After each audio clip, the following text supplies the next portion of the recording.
IT job కోసం చూస్తున్నారా? ఐటీలో కెరియర్ బిల్డ్ చేసుకోవాలనుకుంటున్నారా? అయితే సమాధానం కోడింగ్ ట్యూటర్.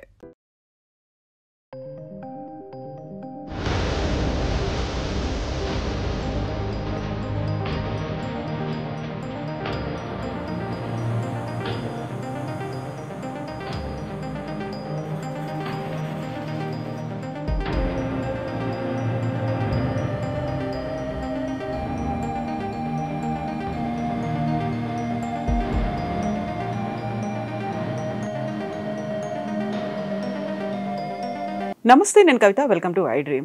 ఈరోజు తెల్లవారుజామున అనుకోని ఒక దుర్ఘటన, హృదయ విదారక సంఘటన జరిగింది. వాల్వో బస్ ప్రమాదానికి గురైంది. ఆల్మోస్ట్ 22 మంది సజీవ దహనమయ్యారు. కరెక్ట్గా 12 ఏళ్ల క్రితం ఇదే రూట్లో అదే బస్ ప్రైవేట్ ట్రావెల్స్కి సంబంధించి 45 మంది చనిపోయారు. యాక్చువల్గా వోల్వో బస్సులు మన సిస్టమ్కి పనికిరావా? మన రోడ్ల మీద ఆ స్పీడ్ అందుకోలేవా? బాడీతో ఏమన్నా ప్రాబ్లం ఉందా? ఎందుకని అదే వాల్వో బస్సులో ప్రయాణిస్తున్న వారు ఇలా మరణిస్తున్నారు? మనతో పాటుగా ఉన్నారు సీనియర్ జర్నలిస్ట్ సురేష్ కొచ్చతిల్ గారు. సార్ నమస్కారం. సార్, మనం ఈ మధ్య కాలంలో వరుసగా ఫైర్ యాక్సిడెంట్స్ అనేవి చూస్తున్నాం. అహ్మదాబాద్లో జరిగినటువంటి దుర్ఘటన, ఆల్మోస్ట్ 270+ మెంబర్స్ చనిపోయారు. అది మర్చిపోలేదు ఇంకా మనం, ఏమైందో కూడా తెలియదు. సడన్గా ఇప్పుడు మళ్ళీ వాల్వో బస్ ఇన్సిడెంట్ అనేది జరిగింది.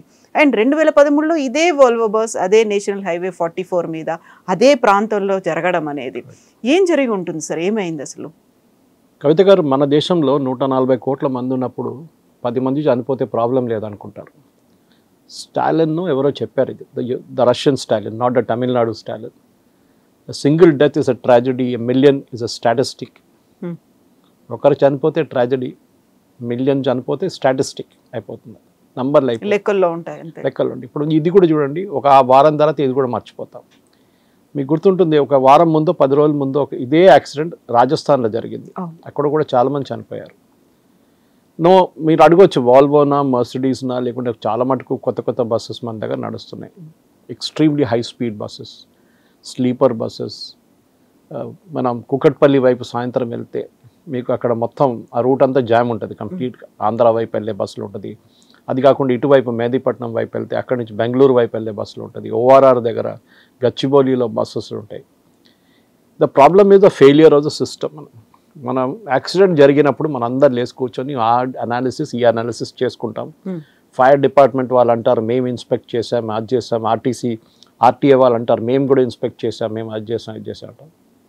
ద ప్రాబ్లమ్ ఈజ్ సేఫ్టీ మన దేశంలో ఒక ఇంపార్టెంట్ ఆస్పెక్టే కాదు. అది ఎక్కడైనా జరగవచ్చు. మీకు గుర్తుంటుంది, కుంభకోణం ఫైర్ డిజాస్టర్, స్కూల్లో జరిగిన ఒక ఫైర్ డిజాస్టర్. కింద కిచెన్ నుంచి మొదలైంది. అది పైకి మంటలు పట్టుకుని ఐ థింక్ 80 పిల్లలు చనిపోయారు. I think Abdul Kalamji was the president then. He made a very strong statement. Supreme court దాని తర్వాత గైడ్లైన్స్ ఇష్యూ చేశారు. కవిత గారు, ఇప్పుడు కూడా మీరు ఇక్కడి నుంచి దిగి స్టూడియో దిగి పక్కన ఏదైనా స్కూల్స్కి వెళ్ళండి, private schools. Most of them will be located in commercial complexes. కింద షోరూమ్లు ఉంటుంది, కింద రెస్టారెంట్లు ఉంటుంది, కింద బైక్ రిపేర్ షాప్స్ ఉంటుంది. దానిపైన స్కూళ్ళు, కాలేజీలు పెట్టుకుంటారు. అది బిజినెస్ అయిపోయింది ఇప్పుడు. చాలా తక్కువ స్కూల్స్కి, నేను చదివిన model high school Osmania university, ఎప్పుడో ఆ టైంలో ఉన్న ల్యాండ్ ఇప్పుడు కూడా వాళ్ళ దగ్గర హాఫ్ ద ల్యాండ్ ఉంది, హాఫ్ కొట్టేశారు, మొత్తం గ్రాబ్ చేసుకున్నారు, కబ్జా. కానీ ఇప్పుడు కూడా ల్యాండ్ ఉంది వాళ్ళకి. ఒక స్కూల్ అనగానే 1+1 ఉంది. ఏదైనా ఫైర్ జరిగితే కూడా దిగి కింద గ్రౌండ్కి రావచ్చు. ఈ పిల్లలు ఎక్కడికి వెళ్తారు? మా ఇంటి పక్కన ఒక స్కూల్ ఉంది, స్కూల్ పేరు తీసుకొని నేను అల్వాల్లో. దాని కిందనే 2 కాఫీ షాప్స్ ఉన్నాయి. 2 కాఫీ షాప్స్ ఉన్నాయి. ఆలోచించండి. మంటలు పట్టుకోవడం చాలా ఈజీ. వాళ్ళకు ఉన్నది ఒకటే స్టేర్ కేస్ బయటికి రావడానికి. మంటలు పట్టుకుని పిల్లలు ఏమైనా అయితే పేరెంట్స్కి లైఫ్ లాంగ్ రిగ్రెట్ ఉంటుంది. మన దగ్గర సేఫ్టీ మెజర్స్, ఎన్నో సేఫ్టీ మెజర్స్ చెప్పారు మన ఈ యాక్సిడెంట్ తర్వాత, యాక్సిడెంట్. కానీ ఏం ఇంప్లిమెంట్ చేశారంటే ఇప్పుడు దాకా ఏం చేయలేదు. ప్రాబ్లం ఎక్కడ వస్తుందంటే, ఈ ఫైర్ జరిగిన తర్వాత బ్లేమ్ ఎప్పుడు చూడండి షార్ట్ సర్క్యూట్ మీద వేసేస్తారు. మన బాంబేలో ఒక దుర్ఘటన జరిగింది. దాంట్లో ఒక Malayali couple and their daughter and 1 elderly lady they died. This is short circuit. ఇది చాలా కన్వీనియంట్ ఎక్స్క్యూజ్ ఇది. ఒక్కొక్కసారి మొన్న యాక్సిడెంట్ నాంపల్లిలో జరిగితే అక్కడ కూడా కొంతమంది చనిపోయారు.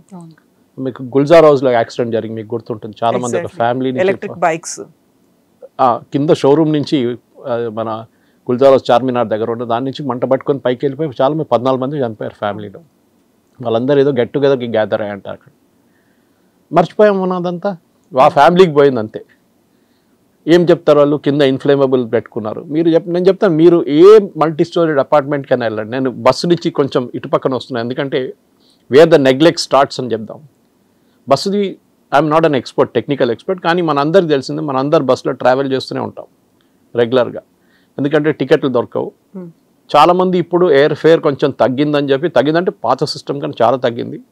20 సంవత్సరాల ముందు air fair airline travel was luxury, ఇప్పుడు లగ్జరీ కాదు ఇప్పుడు. కానీ అప్పుడు కూడా లాస్ట్ మినిట్ ట్రావెల్కి ఎప్పుడు మోస్ట్ ఆఫ్ దమ్, ఇప్పుడు హైదరాబాద్ బెంగళూరు హైదరాబాద్ అంటే ఐటీ ప్రొఫెషనల్సే ఉంటారు most of dum, especially weekends travel చేస్తారు. సరే వందే భారత్ వచ్చింది, కొంచెం తగ్గింది లోడ్ అంటే దట్ ఈస్ ఆల్సో ఓకే. నేను కూడా ఇక్కడ నుంచి కేరళకి ట్రావెల్ చేసాను చాలా టైం. నేను బెంగళూరులో ఉన్నప్పుడు I'm talking of 90s, late 80s, early 90s, నేను చాలా ట్రావెల్ చేస్తుంటాను. ఇప్పుడు కూడా గుర్తుంది, గుత్తి దగ్గర ఆగుతారు రాత్రిపూట, అక్కడ ఛాయ్ తాగి మళ్ళీ వచ్చి హైదరాబాద్. ఆ స్పీడ్ మనం అప్పుడున్న బస్సుకి స్పీడ్ ఎక్కువ లేకుండా, కానీ ఇప్పుడున్న బస్సులకి ఏమైందంటే it is rear engine buses. ముందు కూర్చున్న డ్రైవర్కి ఆ వైబ్రేషన్స్ ఎప్పుడు ఫీల్ కావు. సరే lot of safety measures are there, కానీ ఇక్కడ జరిగిన దుర్ఘటన ఒక 2-wheeler రోడ్ వచ్చి కొట్టిందని చెప్తున్నాను, మాకు తెలియదు. The final thing we don't know. Petrol tank వెళ్ళి క్రాష్ అయ్యారు, పెట్రోల్ ట్యాంక్ మొత్తం ఎక్స్ప్లోడ్ అయింది. వాల్వో లాంటి బస్సెస్, బికాస్ స్వీడిష్ మేకర్, అది కాకుండా Mercedes which is a German company, ఇట్లాంటి కంపెనీస్కి సేఫ్టీ మెషర్స్ చాలా ఉంటుంది. ఇదే దుర్ఘటన యూరోప్లో లేకుంటే యూఎస్లో జరుగుంటే Volvo would have to pay or Mercedes would have to pay $millions in compensation. ఇక్కడ మోదీ గారు 5 lakhs ఇచ్చారు, అంతే అయిపోయింది. స్టేట్ గవర్నమెంట్ ఎంత ఇస్తారో మనకు తెలియదు. తెలంగాణ గవర్నమెంట్ 5 lakhs అనౌన్స్ చేసింది. తర్వాత రోడ్ దాంట్లో మనకు ఉంటుంది కదా కాంపెన్సేషన్ ఉంటుంది, యాక్సిడెంట్ క్యాంపెన్, అదంతా క్యాలిక్యులేట్ చేసి వచ్చాక ఒక 5 సంవత్సరాలు పడుతుంది. Point is not that. The last accident which మీరు మెన్షన్ చేసిన కర్నూలులో, I last one of my friends in that accident. Young girl, 2013 very energetic young girl, she was daughter of a judge. నాకు గుర్తు, మర్చిపోయాం. You all forgotten about. మీరు ఇప్పుడు గుర్తు చేసినా నాకు గుర్తు వచ్చింది. అది రాజస్థాన్లో పోయింది, ఎక్కడో దూరంలో జరిగింది యాక్సిడెంట్. రాజస్థాన్ మనకేం పోయిందని చెప్పి. దీనికన్నా ముందు షిర్దీకి వెళ్తున్న ఒక బస్సు యాక్సిడెంట్ జరిగింది, ఆ బ్రిడ్జ్ మీద నుంచి కిందకి పడిపోయింది బస్సు. అది రెగ్యులర్గా దీన్ని నడుస్తుంది. ప్రాబ్లమ్ ఇస్ ఒకటి ఫెటిగ్, డ్రైవర్ ఫెటిగ్. ఎంత బండి నడిపించినా మనకు తెలుసు, రిలీఫ్ డ్రైవర్ ఉన్నా కానీ మనకు తెలుసు, పొద్దున 3-3:30 కాగానే హ్యూమన్ బాడీ ఆటోమేటిక్గా నిద్ర మోడ్లో వెళ్ళిపోతుంది, స్లీపింగ్ మోడ్లో వెళ్ళిపోతుంది, అని యాక్సిడెంట్స్ జరగవచ్చు. అప్పుడే ఎర్రర్ ఉంటుంది. ఇంకోటి మన నేషనల్ హైవేస్ ఇంత వెడల్పైనప్పుడు, ఇంత స్పీడ్ ఉన్నప్పుడు, స్పీడ్ బ్రేకర్ లేకుండా ఇంత స్పీడ్లో నడిపించుకున్నప్పుడు ద ప్రాబ్లమ్ ఈజ్ ఫుల్ స్పీడ్లో నడిపిస్తారు. మీరు అడగవచ్చు 2-wheeler ఎట్లా వచ్చాడు అక్కడ అని చెప్పి, కానీ మన దగ్గర యాక్సెస్ ఫ్రీ కాదు నేషనల్ హైవే, మన ORR లాగా కాదు. ఆలోచించండి, ఇదే ORR మీద అజరుద్దీన్ కొడుకు చనిపోయారు చూడండి 2-wheelerలో. 2-wheeler ఆ టైంలో బ్యాండ్ ఉండే, కానీ ఎట్లనో ఆడు దూరిపోయింది దాని లోపలికి. మీరు అదే టైంలో మీరు PVNR హైవే మీద, మన ఎక్స్ప్రెస్ వే మీద ఎయిర్పోర్ట్కి వెళ్ళే రూట్లో చాలా టర్న్స్ ఉన్నాయి. ఇట్ వాస్ వెరీ డేంజరస్, ఎన్నో యాక్సిడెంట్ జరిగినాయి. ఇది రెగ్యులర్గా జరుగుతుంటుంది. యాక్సిడెంట్ జరుగుతుంది, కొంతమంది చనిపోతారు, దాని తర్వాత మర్చిపోతారు. క్రిమినల్ కాంప్లిసిటీ అనేది ఆర్టీ ఆఫీషియల్స్ మీద ఉండాలి. మీరు ఇన్స్పెక్షన్ అంటే ఏం చేస్తారు, ఆర్టీఐ ట్రిమల్గిరికి తీసుకురమ్మంటారు, లేకుంటే ఇంకెక్కడ తీసుకురమ్మంటారు, అక్కడ చెక్ చేస్తారు బండి, అన్నీ బాగుందంటారు, పంపించేస్తారు. కరెక్ట్. మోడర్న్ బస్సెస్కి they are really safety measures చాలా ఉన్నాయి. కానీ బస్సు స్టార్ట్ అయ్యే ముందు ఎంతమందికి ఎక్కడ తెలుసు, ఎక్కడ ఫైర్ జరిగితే, ఏమైనా ఫైర్ మంట పట్టుకుంటే ఎక్కడి నుంచి ఎమర్జెన్సీ ఎగ్జిట్ ఉంది, అది ఎట్లా ఓపెన్ చేయాలి, చాలా మందికి తెలియదు, చెప్పరు కూడా. మన ఒక ఫ్లైట్లో వెళ్తున్నప్పుడు మీకు గుర్తుంది, ఎమర్జెన్సీ డోర్ దగ్గర కూర్చున్నప్పుడు దే ఓపెన్ ఎట్లా ఓపెన్ చేయాలని వాళ్ళు డెమాన్స్ట్రేషన్ ఇస్తారు మనకి. అది కూడా చాలామంది పట్టించుకోరు. సేఫ్టీ మెషర్స్ మనకి చల్తాయి. అది యాక్సిడెంట్ జరిగినప్పుడు తెలుస్తుంది, అదే దాని విలువ ఎంత ఉంటుంది, అండ్ లాస్ ఆఫ్ లైఫ్ అప్పుడు ఉంటుంది. కానీ మన దగ్గర స్కూల్ కానివ్వండి, పర్సనల్ వెహికల్స్లో కూడా మీరు ORR మీద చూడండి, రోజుకు 2-3 చనిపోతారు. బికాజ్ మన దగ్గర ఏంటంటే we're not accustomed to high speed driving.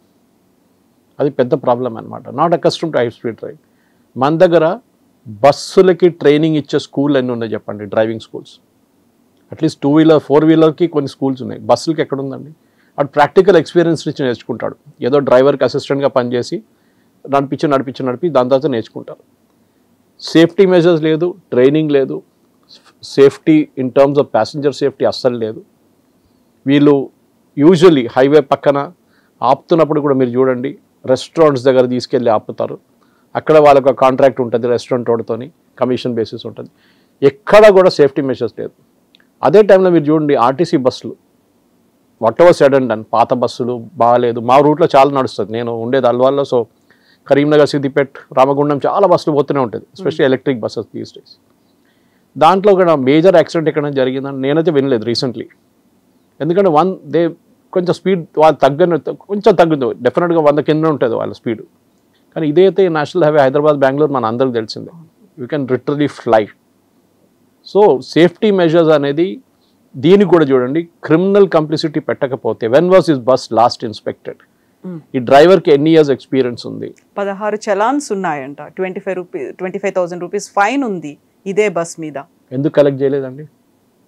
ఎవరు ఏం చూస్తున్నారు? అదే చలాన్కి మీరు చూడండి, నాకు కోవిడ్ టైంలో లాస్ట్ చలాన్ వచ్చింది నా కార్లో, ఏది జూబ్లీస్ చెక్ పోస్ట్ దగ్గర. నాకు ఒక్కటే కార్ ఉంది రోడ్ మీద, అప్పుడు కార్లు అలౌ చేయట్లేదు, నేను మీడియా కానీ నా కెమెరామెన్ తీసుకొని తిరుగుతున్నాను నేను ఆ టైంలో. నాకు ఒక చలాన్ పడ్డది, ఐ యాక్సెప్టెడ్ ఇట్. 70 కిలోమీటర్స్లో వెళ్తున్నాను, జూబ్లీస్ చెక్ పోస్ట్ దగ్గర 50 అంట లిమిట్, నాకు తెలియదు. నేను అప్పుడే వితిన్ 1 అవర్ ఇంటికి చేరుకొని కట్టేశాను. మా ఫ్రెండ్స్ అందరు నవ్వారు, సురేష్ ఎందుకు కట్టినావు చలాన్? నేను చెప్పాను ఇట్లా జరిగిందంటే, సో 2 సంవత్సరాల తర్వాత 50% డిస్కౌంట్ ఇస్తారు, అప్పుడు మనం కట్టొచ్చు కదా అంట. ఆలోచించి డ్రైవ్ అనేది పెడతారా టైంలో. జిహెచ్ఎంసీ కూడా అంతే కదా, ప్రాపర్టీ ట్యాక్స్ కట్టకపోతే లాస్ట్లో డిస్కౌంట్ ఇస్తారు. ఇది ప్రాబ్లం. ఇవాళ పొద్దున మీరు చూడండి, ఆ టైమ్స్ ఆఫ్ ఇండియాలో పెద్ద ఒక రిపోర్ట్ వచ్చింది, ఒక్కొక్క వెహికల్ మీద 38,000 ఫైన్ ఉందంట, 2 వీలర్. ఆ ఒకటే స్పాట్లో 12 సార్లు రాంగ్ యూటర్న్ తీసుకున్నా అంట, చలాన్లు ఉన్నాయంట. ఇది మన దగ్గర జస్ట్ డోంట్ కేర్, అంతే. మొన్న మేము ఇక్కడ నుంచి బీదర్కి వెళ్ళాం లాస్ట్ సండే, మన బసవ కళ్యాణ్ ప్లేస్, అక్కడ మన లింగాయత్ వాళ్ళ బసవేశ్వర, అది కాకుండా ఫోర్ట్ ఉంది పక్కన చాళుక్యాలది. మీరు బిలీవ్ చేయరు, త్రూ అవుట్ ద జర్నీ నేను చూస్తున్నాను కంప్లీట్ రాంగ్ సైడ్ డ్రైవింగ్ జరుగుతుంది. Other 2 wheelers, tipper trucks and tractors. ఎవ్వడు పట్టించుకోవట్లేదు. నేషనల్ హైవే మీద ఉన్న వెహికల్స్ని టోల్ తీసుకున్నప్పుడు మీరు ఏం చేస్తున్నారు? మీ దగ్గర పెట్రోల్ వెహికల్స్ ఎందుకు లేదు? మీరు ఎందుకు ఆపట్లేదు వాళ్ళని? ఇదే ప్రాబ్లం. నిన్న ఓఆర్ఆర్ మీద పోతున్నప్పుడు రాంగ్ సైడ్లో బిట్వీన్ కొల్లూరు అండ్ షామీర్పేట్ నేను ఒక 20 డంపర్ ట్రక్స్ చూసాను, రాంగ్ సైడ్ నుంచి వస్తాను ఓఆర్ఆర్ మీద. Course they must be doing some official work, కానీ it's dangerous end of the day. ఇది ప్రాబ్లం కవిత గారు. మనం ఇప్పుడు మాట్లాడుకుంటాం, ఒక వారం తర్వాత మర్చిపోతాం, till the next accident happens. అప్పుడు మళ్ళీ ఎవరికి పోయిందంటే ఫ్యామిలీస్, దాంట్లో పోయిన ఫ్యామిలీస్, దాంట్లో బతికి బయటపడ్డ వాళ్ళు, దాని సంగతి ఇంకా దారుణం. ఎందుకంటే 60%, 70% బర్న్స్ ఉంటే మీకు తెలుసు, సర్వైవల్ రేట్ చాలా తక్కువ ఉంటుంది. సర్వైవ్ చేస్తే కూడా అక్కడి నుంచి వాళ్ళు మళ్ళీ సర్వైవ్ చేసి దాని నుంచి బయటపడడానికి ఖర్చులు అన్నీ, దాని తర్వాత స్కిన్ డిఫెక్టేషన్ ఉంటుంది, చాలా ఉంటుంది, ఒక మెంటల్ ట్రామా ఉంటుంది లైఫ్ అంతా వాళ్ళకి. సో మన దగ్గర ఈ సేఫ్టీ అనే కల్చర్ లేదు. ఇప్పుడు చూడు, నేను I will write it on stamp paper and give it you. Next 1 week massive checking ఉంటుంది, అన్ని బస్సులు వెళ్తున్నప్పుడు చెకింగ్, ఆర్టీఏ వాళ్ళు వచ్చి అది ఇదని. ఇదే ఆర్టీఏ ఆఫీషియల్స్ని మీరు క్రిమినల్లీ హోల్డ్ ద రెస్పాన్స్. అప్పుడు తెలుస్తుంది మీకు, మన అందరు తెలిసిందే, మీరు డ్రైవింగ్ లైసెన్స్ తీసుకోవాలంటే లంచం ఇవ్వాల్సిందే. I was only fellow last 2 years before నా ఏజ్ క్రాస్ చేయగానే, 60 క్రాస్ చేయగానే, దట్ ఇస్ 3 years యాక్చువల్లీ. కొంపల్లికి వెళ్ళాను, 10 పైసలు ఇవ్వకుండా లైసెన్స్ రెన్యూ చేసుకున్నాను. నేను ఇవ్వనని చెప్పాను. చాలామంది అన్నారు, లేదు సార్ అది కాదు సార్, వాళ్ళు ఆపేస్తారు అని చెప్పాను. నో ప్రాబ్లం, ఫెయిల్ చేస్తాడు కదా maximum, I will come back again and take the test once more. 20-24 సంవత్సరాల నుంచి 2 వీలర్ నడిపిస్తున్నా, నాకు ఫెయిల్ అవ్వడం ఛాన్స్ లేదు. కానీ అప్పుడు కూడా చూద్దాం, but it didn't happen, vent like a dream. ఎందుకంటే ఇప్పుడు most of dum become electronic అంత. కానీ చెకింగ్ అప్పుడు కూడా లేదు. ఫిట్నెస్ సర్టిఫికేట్ అని ఒకటి ఉంటుంది, ఎస్పెషల్లీ డంపర్ ట్రక్స్ చూస్తే మీకు బాధ అనిపిస్తుంది. ఒకటి నంబర్ ప్లేట్లు ఉండవు, ఏముండవు దానికి. జిహెచ్ఎంసీది పాత గార్బేజ్ ట్రక్స్ ఇప్పుడు కూడా సికింద్రాబాద్ కంటోన్మెంట్లో నడుస్తుంది. మెయిన్ దాంట్లో వీళ్ళు రామ్కి వాళ్ళు టేక్ ఓవర్ చేసుకున్న తర్వాత వాళ్ళు కొత్త మర్సిడీస్ వాళ్ళ ట్రక్ చేసుకొని సీల్డ్ యూనిట్స్గా పెట్టుకుంటున్నారు. కానీ మిగతా ట్రక్స్ చూస్తే దాని లైఫ్, ఎందుకంటే 15 years తర్వాత వాడకూడదని చెప్పి సుప్రీంకోర్టు రూలింగ్ ఉన్నప్పుడు కూడా మన వాళ్ళు ఇట్లాంటి ట్రక్స్ వాడుతూనే ఉంటారు. Maintenance zero, maintenance break down మనం చూస్తూనే ఉంటాం, రోడ్ల మీద బ్రేక్ డౌన్ ఉంటుంది. హైదరాబాద్ ట్రాఫిక్ పోలీస్ ఫేస్బుక్ లేకుంటే సైబరాబాద్ ట్రాఫిక్ పోలీస్ ఫేస్బుక్ వెళ్తే రోజుకి మీకు 15 బ్రేక్ డౌన్ కనిపిస్తుంది. ఎక్కడ ఫ్లైఓవర్ మీద, ఇది ఇక్కడ రోడ్ మీద బ్రేక్ డౌన్ అయింది, వీరు అవాయిడ్ దట్ రూట్ అని చెప్పి. Problem is this complicity. చిన్న పిల్లల లైఫ్ నుంచి పెద్దవాళ్ళ దాకా ఆడుకుంటున్నారు వీళ్ళందరూ కలిసి. స్కూల్ ఇన్స్పెక్షన్ ఎందుకు చేయట్లేదు? నేను చెప్తాను, నెక్స్ట్ ఒక ఫైర్ యాక్సిడెంట్ హైదరాబాద్లో జరగకూడదు. I wish it doesn't happen. But పిల్లలకి ఏమైనా అయితే we should hold this school.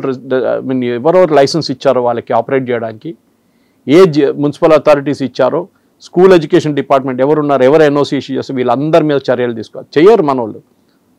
అన్ని ప్లేసెస్లో లంచం నడుస్తుంది, డబ్బులు ఇచ్చి పని చేయించుకుంటున్నారు. First of all schools are not suppose to be in commercial places. Second, మీరు బస్సుల గురించి మాట్లాడారు. మీరు 2-వీలర్ చూడండి, ఎన్ని మ్యాక్సిమం నెంబర్ ఆఫ్ పీపుల్ చనిపోతున్న వాళ్ళు ఒక పెడస్ట్రియన్స్ తర్వాత 2-వీలర్స్. ఈ 2-వీలర్స్ అందరు ఇదే ప్రాబ్లం. ఒక డ్రైవర్కి వాళ్ళకి నేర్పియలేదు ఎప్పుడు, బహుశా లైసెన్స్ తీసుకుని అసలు వాడు పట్టించుకోలేదు. డబుల్ లైన్ ఉంటే ఏం తెలియదు వాళ్ళకి. What is the white double line, what is the yellow double line, what is break line in between అని వాళ్ళకి అస్సలు తెలియదు. లైసెన్స్ తీసుకున్నప్పుడు ఈ చెప్పినట్టు ఎవడో ఏజెంట్కి ఇచ్చి డబ్బులు ఇచ్చి లైసెన్స్ తెచ్చుకుంటాడు. దాని తర్వాత తెలియదు. అదే ఎల్లో లైన్ మీద యూటర్న్ తీసుకుంటారు. And yesterday was reading in Chennai also కొత్త ఫ్లైఓవర్ మీద యూటర్న్ తీసుకుంటున్నారంట. యాక్సిడెంట్ జరుగుతున్నాయి. మన దగ్గర కూడా తక్కువ కాదు, మన దగ్గర కూడా ఛాంపియన్స్ ఉన్నారు దీంట్లో కూడా ఇక్కడ. సో ఎన్ఫోర్స్మెంట్ అనేది మన దగ్గర లేదు. మీరు చలాన్ చేస్తున్నారు కరెక్టే, మీరు ఆ బండి అప్పుడే సీజ్ చేయండి, అప్పుడు అర్థమవుతుంది. వాడు ఎక్కడో బిజీగా వెళ్తూ ఉంటాడు, ఆ బండి సీజ్ చేస్తే వాడికి ఆ పెయిన్ అప్పుడు తెలుస్తుంది. మీరు వాడిని బోనిస్తున్నారు.